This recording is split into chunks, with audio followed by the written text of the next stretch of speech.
This is going to be a pretty special unboxing because I've got the brand new OnePlus 6 in this big black box. Well, I hope it's the OnePlus 6. It doesn't actually say what it is on the box, but if it's not, this is going to be a very disappointing and a very short video. Now I should say that this is that made quite a lot of noise. This is a reviewer's guide box. The actual phone, which you'll see in a minute, is what you're going to be able to buy. So inside, we've got the Never Settle logo. We have a little booklet for the speed you need on the OnePlus 6 reviewer's guide. A nice little, very fancy, very glossy booklet telling me all the good things about the new OnePlus 6. But we'll get into that in a bit. So, reviewer's guide, very nice. And inside we've got a whole bunch of cases. How many have we got? We've got 1, 2, 3, 4, 5 different cases. I'm not sure I'm going to need that many, but it is nice to have the option. I quite like the one from last time I used, the carbon fiber one. So I might use this for the phone. But let's put the cases with the reviewer's guide and get to the phone. So as I take off the plastic, I can see that I've got the OnePlus A6003 in mirror black with 128 gigs of storage. And I believe that's also the 8 gig of RAM version.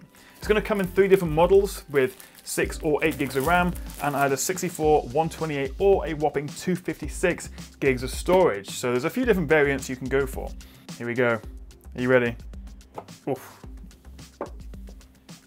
There we have it. The OnePlus 6. First things first, a notch.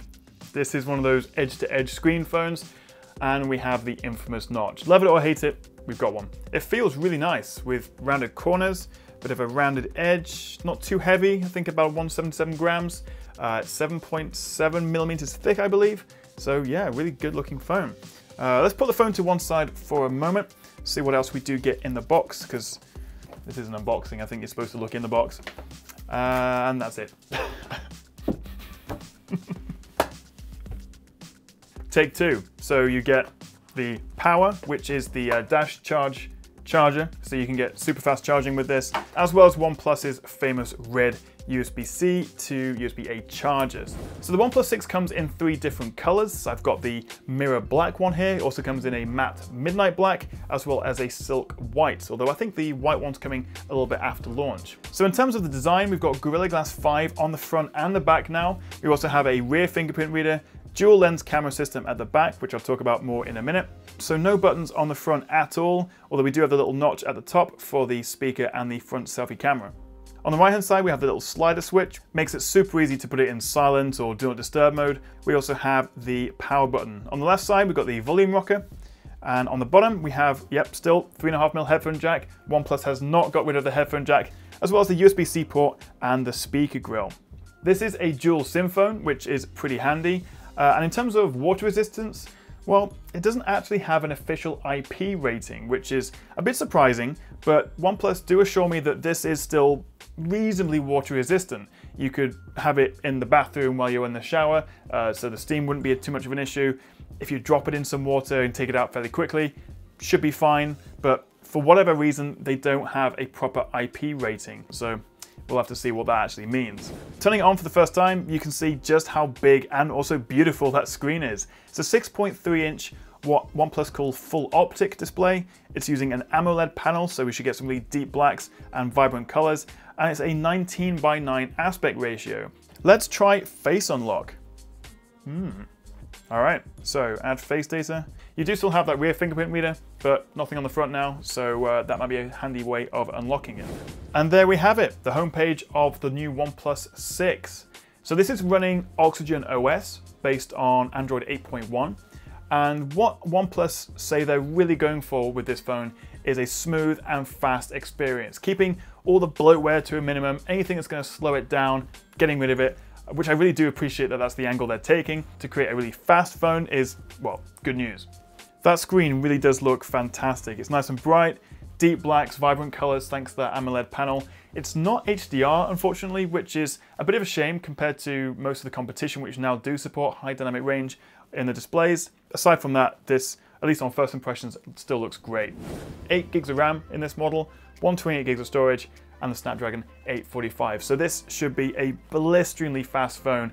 Right off the bat, this thing feels super, super quick and really, really responsive, which is great to see, especially as this is not running final software. I should make that clear, so I'm not going to be able to show you any camera samples or do any sort of processor benchmark tests, because they have made clear that this is not final software. And actually, just booting it up now, there is already an update waiting for me, a system update. Adds configuration for the notch. So once I install this, you will be able to use the software to hide the notch.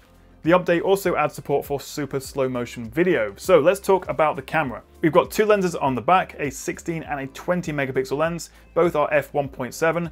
The sensor size is 19% larger than the OnePlus 5T, so it should let in a lot more light, better for low light photography. It supports optical image stabilization, and we get up to 4K 60 video. That's the same as the Galaxy S9 or iPhone 10. So yeah, unfortunately I'm not going to be able to share these pictures with you just yet. I will of course be doing a full review and camera comparisons with the OnePlus 6 after the embargo, so do make sure you subscribe and stay tuned for that. Thanks to the dual lens setup, we do get a portrait mode option, which is pretty handy and I'll be testing out. And we do also get slow motion video. It's not as slow as the 960 FPS you get on the Galaxy S9 or the Sony XZ2, but it's full HD at 240 FPS, which is fine. And first impressions, it looks good. And since you can record a full minute of slow motion, which at 240 FPS is 6 minutes of video, you're never going to miss the action. Although to be fair, other phones like the Huawei P20 Pro can also do this. So you could argue this is one area the OnePlus 6 falls behind its flagship rivals.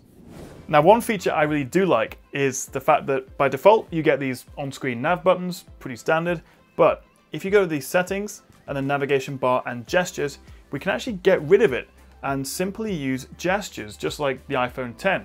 So if I swipe up, we go to the home. If we swipe up and hold, we get recently used apps. That is pretty neat. And so we get that extra screen back at the bottom, so you can appreciate the full 6.3-inch screen. I can see already that this mirror black finish is a bit of a fingerprint magnet, so might want to put a case on that or keep a dust cloth to hand. But it is a beautiful looking phone, really, really nice to hold. It does look a lot like the Porsche design Mate RS I used the other day, especially from the back, but that's a €1,500 phone. This, well, we don't know exactly how much this is going to cost. The OnePlus 5T, the base model, starts at £450. I expect this will be a slight premium because we've got the latest specs, a new design. This is a flagship phone. I would expect this to be around £500 for the entry-level model, going up to $550, maybe up to $600 for the 8GB, 256GB storage option. And it should be available to order right now, and OnePlus do also have quite a generous upgrade program if you have one of their old phones and you want to trade it in for this bad boy. So I can't wait to have a proper play with this, get to grips with it, see what's good, see what's bad, and bring you guys a full review in the next few days. So that's what I think, but what do you reckon? What are your first impressions of the OnePlus 6? Make sure you hit that like and subscribe button so you don't miss out on all of my OnePlus 6 videos coming soon. Thank you very much for watching, and I'll see you guys next time right here on the Tech Chat.